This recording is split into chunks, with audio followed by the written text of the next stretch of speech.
आज मैं आपको भारत में वाणिज्य बैंकों का विकास अर्थात हमारे भारत में वाणिज्य बैंकों की आधुनिक प्रवृत्तियाँ क्या चल रही है इसके बारे में कुछ प्रकाश डालूंगी। देश में व्यापक स्तर पर भारतीय बैंकिंग क्षेत्र में महत्वपूर्ण और नवीनतम परिवर्तन हुए हैं। भारतीय बैंकिंग की आधुनिक प्रवृत्तियों को हम निम्नलिखित पॉइंटों के आधार पर या शीर्षकों के आधार पर स्पष्ट कर सकते हैं।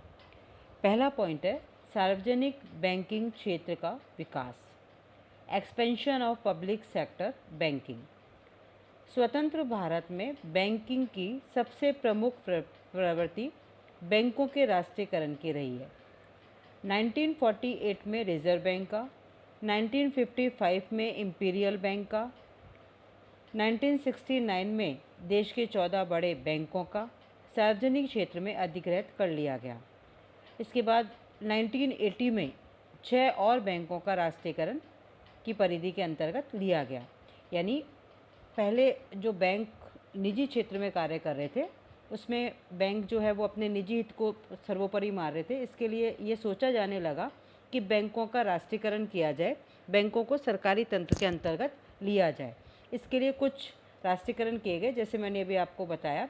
1948 में रिजर्व बैंक, 1955 में इंपीरियल बैंक, 1969 में 14 बड़े व्यापारिक बैंक, 1980 में 6 और बैंकों का राष्ट्रीयकरण किया गया। इस प्रकार देश का प्रमुख और विशाल बैंकिंग ढांचा लगभग सार्वजनिक क्षेत्र की गिरफ्त में या सार्वजनिक क्षेत्र में आ गया। धीरे धीरे सार्वजनिक क्षेत्र की संख्या, बैंकों की संख्या धीरे धीरे बढ़ने लगी और उसके बाद अप्रॉक्सीमेटली बैंकिंग व्यवसाय का लगभग 93% भाग सार्वजनिक क्षेत्र में आ गया था। यानी हम यदि 2014-15 की बात करें तो अप्रॉक्सीमेटली 90% भाग हमारा बैंक का सार्वजनिक क्षेत्र में आ गया था। लेकिन 1991 से अपनाई गई उदारीकरण और निजीकरण की नीति के फलस्वरूप भारत में सार्वजनिक बैंकिंग क्षेत्र के व्यवसाय में धीरे धीरे कमी आने लगी। तो जैसा कि हम इसको ऐसे समझ सकते हैं कि पहले बैंक जो थे वो निजी क्षेत्र में थे, फिर उनका राष्ट्रीयकरण किया गया, फिर राष्ट्रीयकरण से उनको सार्वजनिक क्षेत्र में लिया गया। उसके बाद 1991 से वापस उदारीकरण और निजीकरण की नीति अपनाई गई और वापस सार्वजनिक बैंकों के विकास में कमी, व्यवसाय में कमी आने लगी। लेकिन यदि आज की डेट में भी हम ये मान के चलें कि आज की डेट में या रिसेंट ट्रेंड्स क्या है, तो सार्वजनिक बैंकिंग क्षेत्र का विकास दिनों दिन बढ़ रहा है। दूसरा पॉइंट है अपूर्व शाखा विस्तार, अनप्रेडिक्टेड ब्रांच एक्सपेंशन। यानी इसमें हम ये समझाना चाह रहे हैं कि जैसे जैसे बैंकिंग व्यवसाय बढ़ा है वैसे वैसे ही बैंकों की शाखा में भी बहुत अधिक तेज़ी से विस्तार हुआ है। और ये सब हम लोग जानते हैं कि राष्ट्रीयकरण के बाद ये गति बहुत ज़्यादा बढ़ गई। अब आज की डेट में ना केवल शहर बल्कि ग्रामीण क्षेत्रों में, अर्धनगरीय क्षेत्रों में, जहाँ पर भी कोई बैंक की शाखा नहीं थी वहाँ भी बैंक की शाखाएं खोली गई हैं। यानी आज यदि पूरे हम भारत की बात करें तो ऐसा कोई भी एरिया नहीं है जहाँ बैंक की कोई शाखा नहीं है। यानी करीबन 10 किलोमीटर क्षेत्र में एक ग्रामीण शाखा मौजूद है। तो धीरे धीरे बैंकों की शाखा में भी विस्तार हुआ है। तीसरा है बैंकों के एकीकरण को प्रोत्साहन, एनकरेजमेंट ऑफ बैंक अमलगमेशन। यानी इसमें क्या होता है कि कई बैंक ऐसी होती है कि वो अपनी परफॉर्मेंस या अपनी कार्यप्रणाली अच्छा नहीं कर पा रही है, तो उनको गवर्नमेंट क्या करती है कि उन बैंकों को किसी एक बड़ी बैंक में मर्ज कर देती है। उससे बैंकों का जो बिज़नेस है या बैंकों का जो कार्य है वो उसकी गति को मिल जाती है उसको। यानी बैंकों को सुदृढ़ और मजबूत करने की दृष्टि से बैंकों को असफल होने से बचाने के लिए उनके परस्पर एकीकरण या विलीनीकरण की प्रक्रिया को प्रोत्साहन दिया जाता है। कमज़ोर बैंकों को आपस में मिलाकर एक नया बैंक बना लिया जाता है और अनार्थिक बैंक को किसी शक्तिशाली बैंक में मिला देना अथवा विलीनीकरण की प्रवृत्ति भारतीय बैंकिंग की नवीन प्रवृत्ति रही है। और इसमें हमें ये भी मालूम है कि समय समय पर काफ़ी ब्रांचेस को दूसरी ब्रांचेस में मर्ज कर दिया गया। जैसे बैंक ऑफ राजस्थान को आईसीआईसी में मर्ज कर दिया गया। इसके बाद भी काफ़ी सारी बैंक्स हैं उनको मर्ज करा गया है।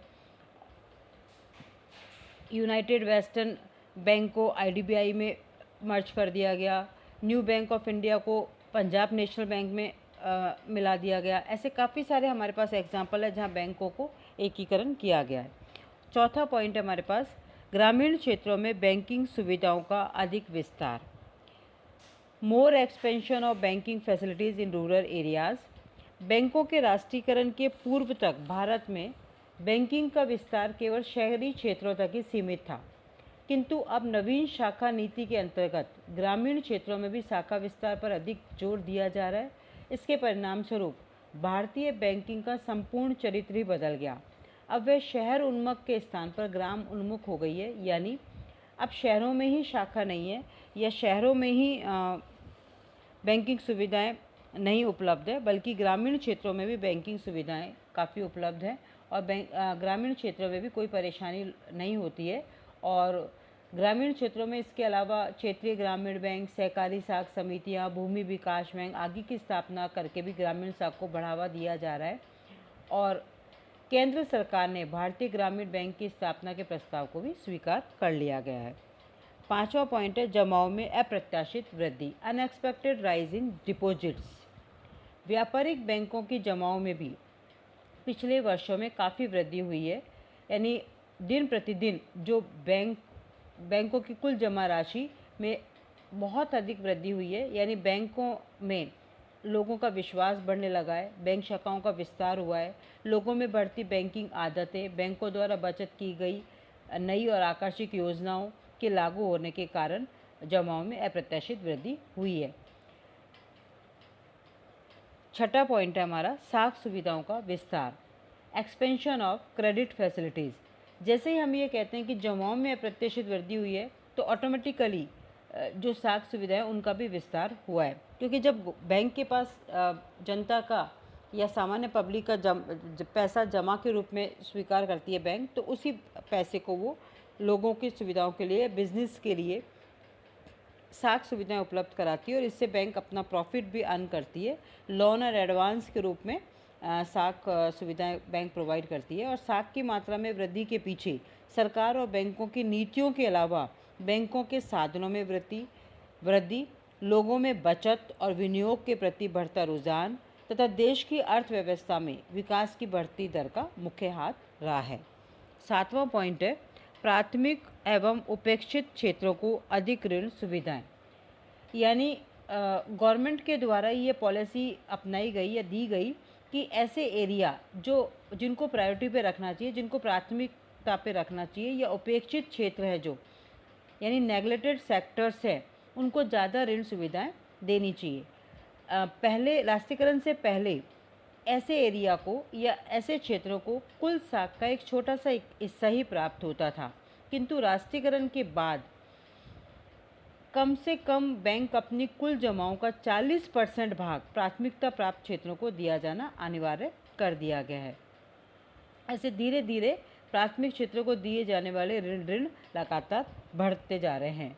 इसके बाद हमारा आठवां पॉइंट आता है निवेश जमा अनुपात, इन्वेस्टमेंट डिपॉजिट रेशो। बैंकों के राष्ट्रीयकरण के पश्चात व्यापारिक बैंकों का विनियोग जमा अनुपात पहले की तुलना में अधिक हुआ है, यानी पहले ये कम था, इन्वेस्टमेंट डिपॉजिट रेशो राष्ट्रीयकरण से पहले ये कम था और राष्ट्रीयकरण के बाद ये बढ़ता जा रहा है। यानी सिंपल से यदि हम बात करें तो 92 में 39.4, 98 में 46.1 और उसके बाद 2014 में 44.29 हुआ और आज की डेट में ये है 28.69। लेकिन आज की डेट में ये कम, इसके पीछे बहुत सारे रीजंस हैं, क्योंकि अभी जो है हमारा देश कोरोना वायरस से जूझ रहा है और उसकी वजह से बैंक की काफ़ी पॉलिसीज़ में चेंज हुआ है। लेकिन इन्वेस्टमेंट डिपॉजिट रेशो लगातार बढ़ता है राष्ट्रीयकरण के बाद। नवा पॉइंट है हमारा पूंजी तथा कोषों का निक्षेपों से अनुपात, ratio of reserve and capital to deposits. Bharat में बैंकों की प्रदत्त पूंजी यानी पेड अप कैपिटल तथा कोषों का, रिजर्व्स का जमाओं से अनुपात निरंतर कम होता जा रहा है, जिसकी मुख्य वजह बैंकों के प्रति बढ़ता हुआ जन विश्वास है। यानी बैंकों के प्रति जन विश्वास जो है वो तेज़ी से बढ़ रहा है, इसके कारण ratio of capital and reserve to deposits कम हो रहा है एंड इन्वेस्टमेंट डिपॉजिट रेशो बढ़ रहा है। 10वां पॉइंट है वैधानिक तरल अनुपात स्टैट्यूटरी लिक्विडिटी रेशो। भारत में प्रत्येक अनुसूचित व्यापारिक बैंकों को अपनी कुल जमाओं का एक निश्चित अनुपात तरल कोषों के रूप में रखना पड़ता है और ये जो तरल रेशो होता है इसको अपन बोलते हैं SLR, वैधानिक तरल अनुपात। ये राष्ट्रीयकरण के बाद धीरे धीरे ये कम हुआ है, यानी जो लिक्विडिटी रेशो बेसिकली बैंकों को जो रखना पड़ता है उसमें कमी आई है। पहले जैसे ये 28% था, फिर 25% था, फिर 22.5% है और अभी आज की डेट में ये अप्रॉक्सीमेटली 18% है। नेक्स्ट पॉइंट आता है हमारा जमा बीमा योजना, डिपॉजिट इंश्योरेंस। 1960 में पलाई सेंट्रल बैंक तथा लक्ष्मी बैंक, दो बैंक मैंने बोले हैं, पलाई सेंट्रल बैंक और लक्ष्मी बैंक, ये दोनों बैंक फेल हो गई थी और इनके फेल हो जाने से भारत में बैंकों के प्रति जमाकर्ताओं का विश्वास थोड़ा सा डगमगा गया था।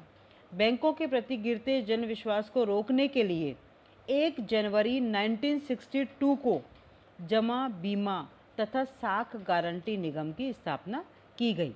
यानी जो जन विश्वास बैंकों के प्रति जो कम हो गया था उसको वापस से बढ़ाने के लिए 1 जनवरी 1962 को एक निगम की स्थापना की गई और ये निगम था जमा बीमा तथा साख गारंटी निगम।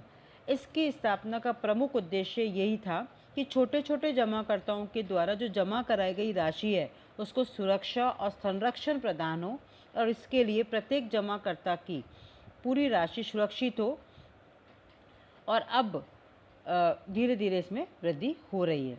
12वां पॉइंट है हमारा, 12th पॉइंट है हमारा रिजर्व बैंक का बढ़ता हुआ नियंत्रण, इंक्रीजिंग कंट्रोल ऑफ RBI। धीरे धीरे रिजर्व बैंक का भी देश की बैंकिंग व्यवस्था पर अधिकार और नियंत्रण पहले की तुलना में बढ़ गया है। भारतीय बैंकिंग अधिनियम 1949, reserve bank of India act 1934 में समय समय पर संशोधन किया गया और रिजर्व बैंकों पर नियंत्रण पहले से काफ़ी अधिक बढ़ाया गया। रिजर्व बैंक को बैंकों की शाखा विस्तार, ब्याज दर, ऋण और विनियोग से संबंधित अनेक अधिकार प्राप्त है। इसके अलावा इसे बैंकों के निरीक्षण, अंकेक्षण, अवसायन, विलयन संबंधी व्यापक अधिकार प्राप्त है और बैंक जो है वो ब्याज दर निर्धारण करने के लिए भी स्वतंत्र है अब। यानी धीरे धीरे रिजर्व बैंक का जब नियंत्रण बढ़ता गया तो बैंकों को भी अपना थोड़ा सा कार्यप्रणाली में सुधार हुआ है। नेक्स्ट पॉइंट है हमारा अग्रणी बैंक योजना, लीड बैंक स्कीम। बेसिकली जो अग्रणी बैंक योजना है इसका सुझाव जो दिया था FKF नरीमन की अध्यक्षता में गठित समिति ने बैंकिंग व्यवसाय के लिए इसका सुझाव दिया था।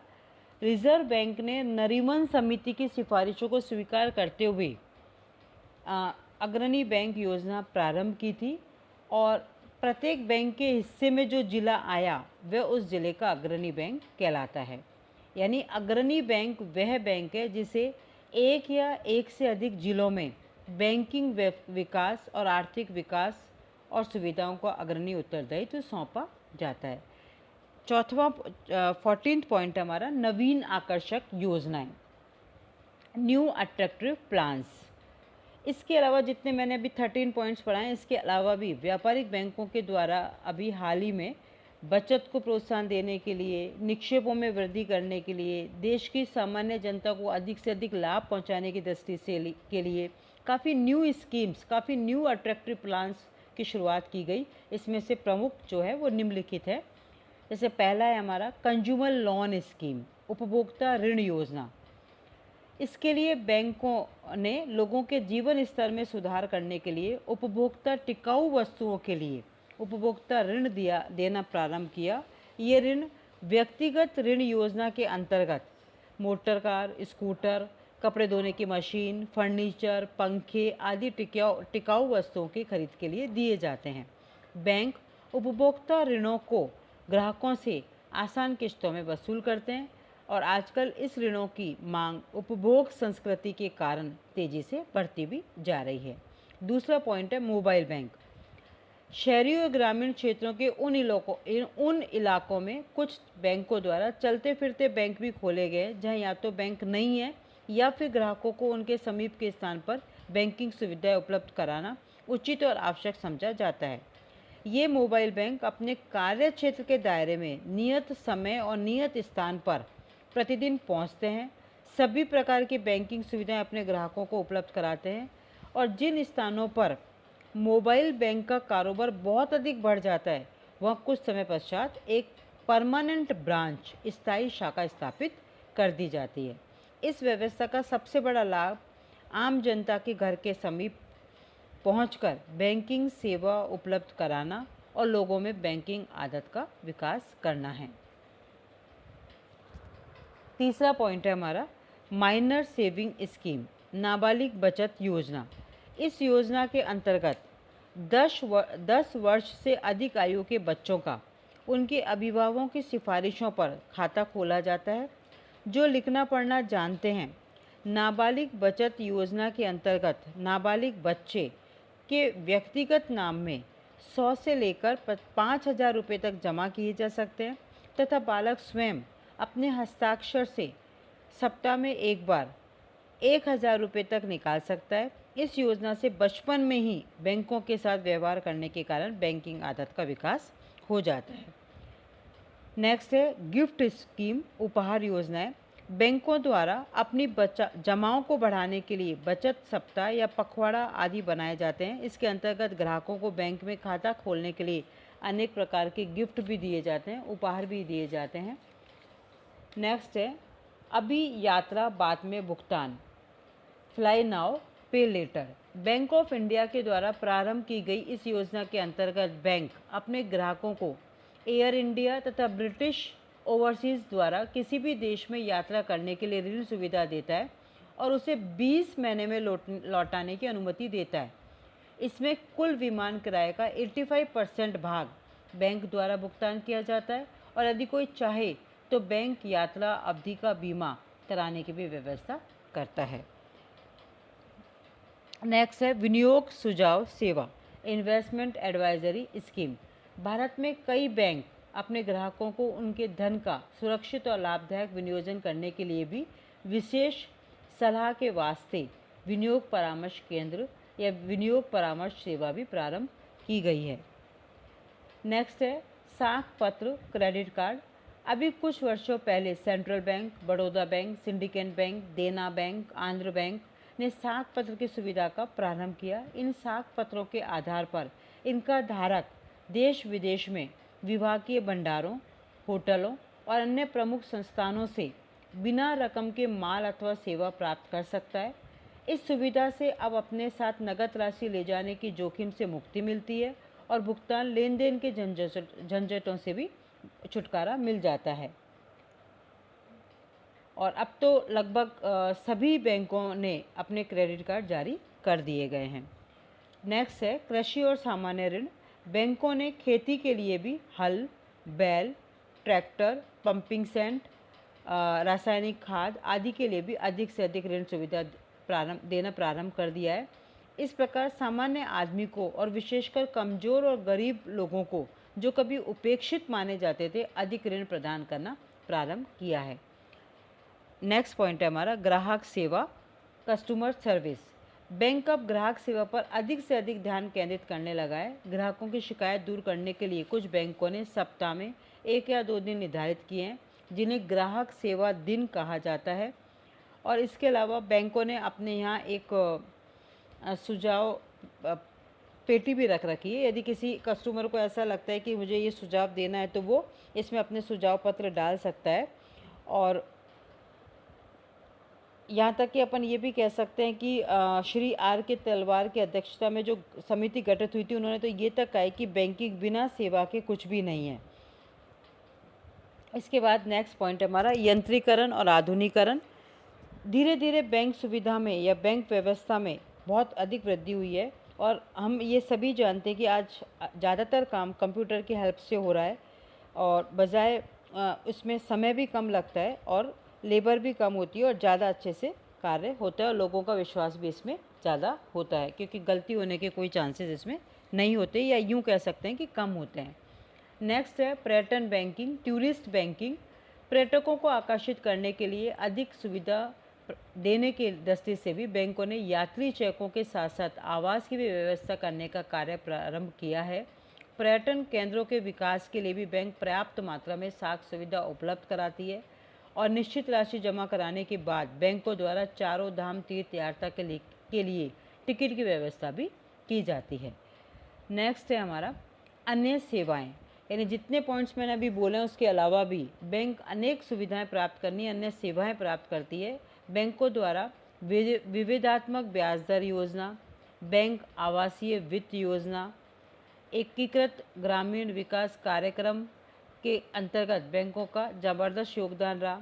बैंक रुग्ण औद्योगिक इकाइयों के लिए आर्थिक सुविधा उपलब्ध कराता है। ग्राम अंकीकरण योजना के अंतर्गत गाँव को गोद लेता है, उनका विकास करता है। स्थायी आदेश की सुविधा के अंतर्गत बैंक अपने ग्राहकों के निर्देशानुसार समस्त एजेंसी कार्यों का निष्पादन भी करते हैं। इसके अलावा भी हमारे पास अभी और भी रिसेंट ट्रेंड्स के पॉइंट्स हैं जो मेरे नेक्स्ट लेक्चर में होंगे। आज के लिए इतना ही।